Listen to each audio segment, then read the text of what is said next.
อีนายนั่นเฮาฮู้จักมันนั่นแหละอีนายนั่นแหละร่ำรวยที่สุดเดี๋ยวนี้นะอามิโก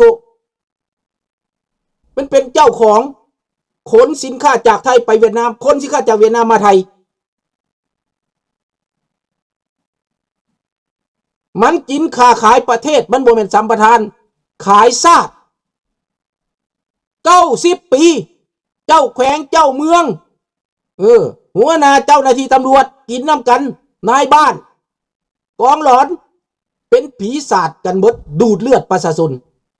ขายซาดขายบ้านขายเมืองบ่แม่นสังคมนิยมใดๆทั้งสิ้นแม่นการขี้ตัวแม่นการหลอกลวงพากันสิแตกแดกหากันไปเบิดนี่แล้วพวกเอารู้จักความจริงแหละคันรู้จักความจริงเลยเฮ็ดหยังข้าพเจ้าว่าอีกบ่นานประเทศลาวจะเป็นเป้าของอังกฤษและอเมริกาจะจัดการจากเขมร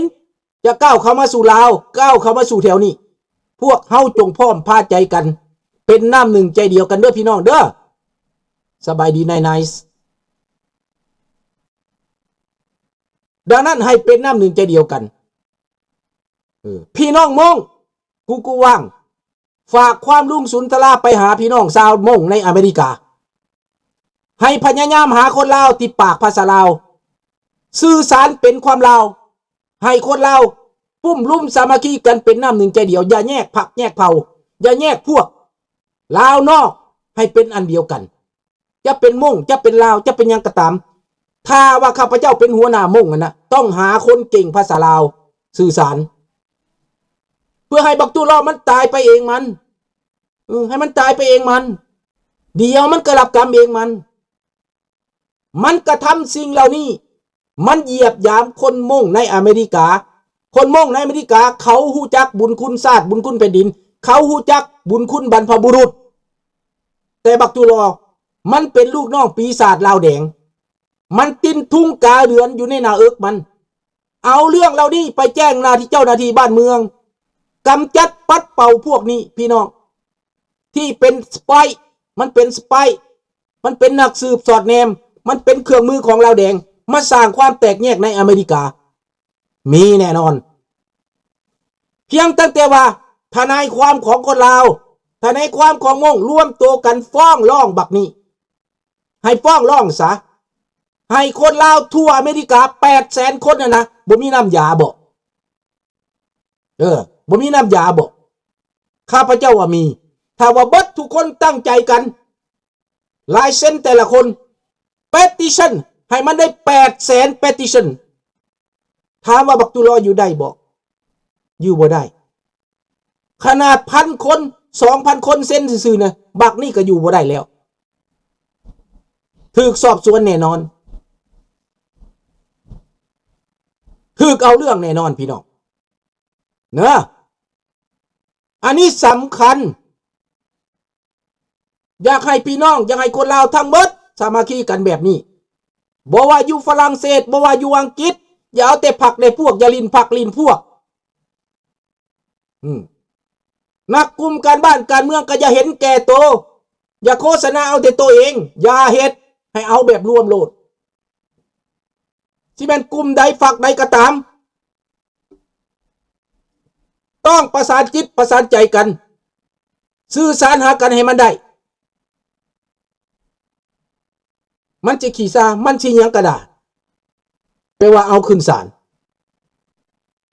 มันหับกรรมมันหาเวรเองมันเอาบ่สนต้องกฎหมายจัดการคนพวกนี้อันนี้สำคัญได้ต้องจัดการสบายดีเสียงแก้วดังนั้นต้องซอยกันกูว่างๆซอยกันเบิดแล้วต้องมีคนเว้าภาษาลาวสื่อสารได้บ่มีกระจ้างเอาเฮ็ดเวียกให้มันได้เพื่อซอยเจ้าฟ้าทรายนั้นพี่น้องมงต้องพร้อมใจกันเบิดบ่แม่นปักหลักเว้าแต่ภาษามงคนลาวบ่เข้าใจเขาก็บ่เข้าใจแล้วเขาเข้าใจผิดกูว่างเขาเข้าใจผิดคนลาวน่ะการสื่อสารบ่ได้คันเฮ็ดหยังก็มีแต่ภาษามงเขาบ่เข้าใจเว้าก็เว้าภาษามงอย่างน้อยก็เว้าภาษาอังกฤษออกมาซะ แต่เฮาเฮ็ดเวียกเพื่อประเทศลาวก็ต้องเว้าภาษาลาวให้คนลาวเข้าใจเด้ออันนี้ข้าพเจ้าขอฝากไปให้คณะจัดตั้งฝากไปให้คณะจัดตั้งคณะทีมงานที่เกี่ยวข้องกับบ้านกับเมืองกับลาวนี้อย่าสิเอาแต่พวกตัวเองให้พยายามประสานงานกันคนลาวมีอยู่ทั่วโลกเด็กน้อยรุ่นใหม่เกิดขึ้นมา 4-50 ปีเขาก็เก่งเขาก็เป็นเจ้าเป็นนายอยู่วงลาววงการต่างๆบ่อึดบ่อยากพี่น้องเฮาอย่าหันหลังให้กันบ่ว่าพรรคใดกลุ่มใดชาวเผ่าใดต้องถึงกันหมดให้มันเป็นปึกแป้นแน่นหนาราชวงศ์ลาวนี้เป็นของพี่น้องลาวทุกชนชาติชนเผ่าเด้อพี่น้องเด้อบ่ให้แยกพรรคแยกฝ่ายบ่ให้แยกพวกถ้าสั้นเฮาก็จะมีปมด้อยคือเก่าเฮาสิมีจุดอ่อนเฮาจะมีความอ่อนแอคือเก่า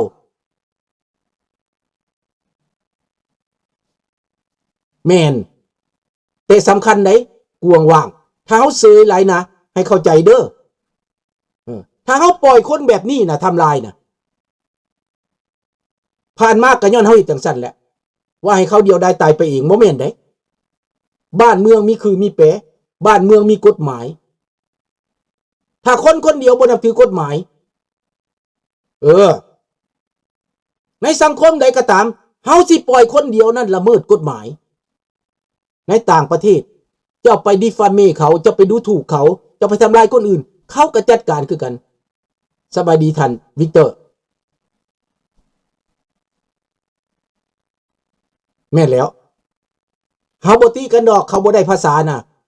เพราะว่าเขาบ่ได้เรียนเอาติเขาบ่ได้แม้แต่ลูกลาวอยู่ในต่างประเทศก็ยังบ่ได้บางคนน่ะเมื่อวานนี้ข้าพเจ้าก็ได้ฝากปึ้มภาษาลาวไปให้เรียนภาษาลาวไปให้น้องชายตัวหนึ่งอยู่เป็นหยังเป็นซิลเวเนียบ่ซิเมนเป็นซิลเวเนียนี่แหละฝากไปปึ้ม4 หัวเดี๋ยวนี้ลำบากได้ฝากไปอเมริกานี่นะฝากปึ้ม4 หัวมันเอา$30 กว่าพุ่นน่ะปึ้มอ่านซื่อๆแล้วก็ฝากยากอีกต้องฝากทางเฟซเด็กจังได้ไปรษณีย์ธรรมดานี่บ่หับแล้วเดี๋ยวนี้นะต้องเฮ็ดฟอร์มเฮ็ดหยังต้องแจ้งเบิดยากเด้อฝากเครื่องไปอเมริกาเดี๋ยวนี้นะบ่คือแต่ก่อนเฮาต้องใช้ภาษากลางสื่อสารกันแม่นอันนี้ฝากให้กวงว่างฝากให้พวกว่างทั้งหมดนี่แหละพวกลี่พวกว่างนี่นะให้สื่อสารกันให้มันได้ให้เป็นตัวแทนให้มันได้ให้ซอยกันให้มันได้ให้เป็นก้อนเป็นหน่วยให้มันได้ให้เป็นปึกแป้นแน่นหนาให้เข้มแข็งเฮ็ดเวียกให้ราชวงศ์นี้ข้าพเจ้านี่จะเฮ็ดกับทุกกลุ่มทุกฝ่ายบ่ได้หมายความเฮ็ดคนเดียวได้เนาะหับไส้ราชวงศ์นี้หับไส้ชาตินี้ต้องเฮ็ดกับทุกคนคนที่เกิดในแผ่นดินลาวถือว่าเป็นลาวและเป็นเผ่าใดเกิดในลาวเป็นเผ่าเป็นคนลาวเป็นเผ่าผู้ไทยเป็นเผ่าขมุเป็นเผ่าม่งเป็นเผ่าเมียน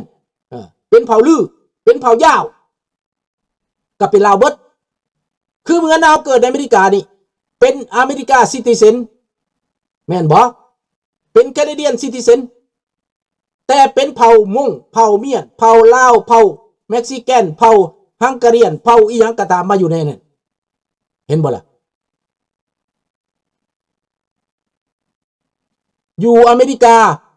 เขาบ่สอนลูกปากลาวเลยหรือลุงไม่เพราะว่า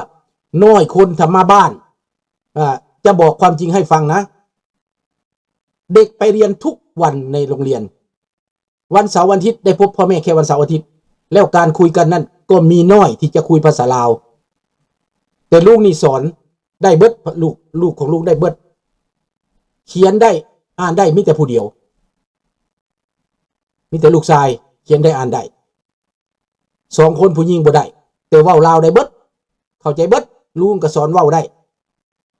เห็นบ่เพราะว่าเวลาพ่อแม่ก็บ่ได้อยู่กับลูก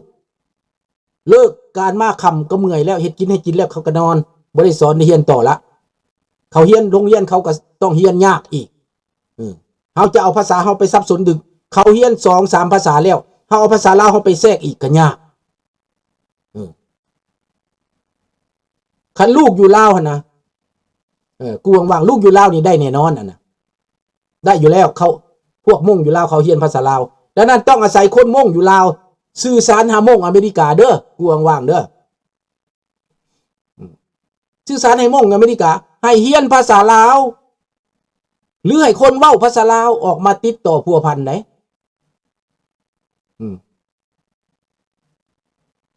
ดังนั้นแหละพี่น้อง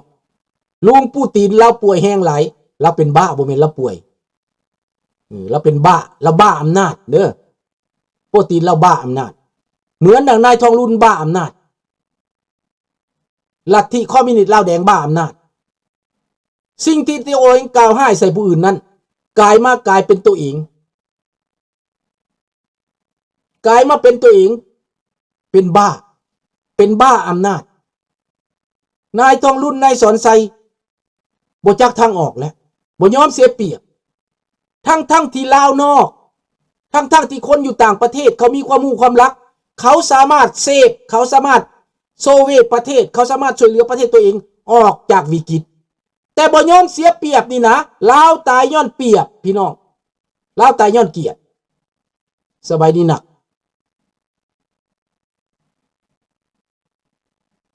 บ่ต้องเรียนภาษาลาวบ่ต้องการว่าซั่นถ้าเจ้าได้หลายภาษามันก็สื่อสารกันได้ดีภาษาลาวเป็นภาษาที่ง่ายนะภาษาลาวนี่ง่ายเรียนง่ายมันบ่ได้หลายแนวคนลาวนี่คันว่ากินก็กินอย่างเดียวบ่มีแจกอีกแม่นแล้วนั้นมันบ่ได้แจกแวกอีหยังเนาะมันง่าย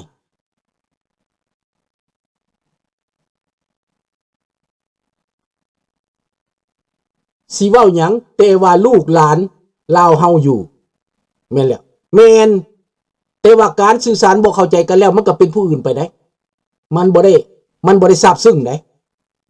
คันมันรู้จักภาษาดั้งเดิมนั่นนะเรื่อง communication เรื่องทราบซึ้งนี่มันเข้าใจเห็นบ่ล่ะมันต้องเข้าใจคันบ่เข้าใจภาษาแล้วมันก็เป็นควายป่าควายห้าไปแล้วมันก็สูญเสียไปแล้ว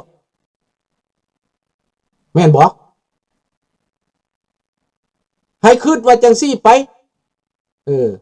นกสาลิกามันยังเว้าภาษาเป็นเนาะดังนั้นการสื่อสารนี่สำคัญเด้อคันบ่เข้าใจภาษาแล้วก็แปลว่าคิดว่าลาวนี่บ่แม่นหมู่ตัวเองเด้สมมุติคนม่งอยู่อเมริกานี่เห็นคนลาวเขาก็บ่คิดว่าพี่น้องเขาเด้เขาบ่ได้คิดว่าแม่นพี่น้องเด้เพราะบ่ได้เว้าภาษาเดียวกันนี่พวกนั้นก็เว้าแต่ภาษาม่งว่าเสียภาษาอเมริกาเขาก็ตีเป็นกลุ่มของเขาก็แยกพวกเขาก็ไปพวกเขาแม่นแล้วอันนี้สำคัญพี่น้องเรื่องการเมืองนี้หัวหน้าการเมืองต้องได้ภาษาลาวเพราะเหตุการณ์เมืองลาวข้าพเจ้าเคยเว้าแล้วนายพลวังเป่าว่าภาษาลาวได้จริงเมียนายพลวังเป่าว่าภาษาลาวได้จริงเมียนายพลวังเป่าเฮ็ดกินเก่งเฮ็ดลาบเฮ็ดก้อยปิ่นข้าพเจ้าไปเฮือนในพลวังเป่าได้กินลาบกินก้อยเห็นบ่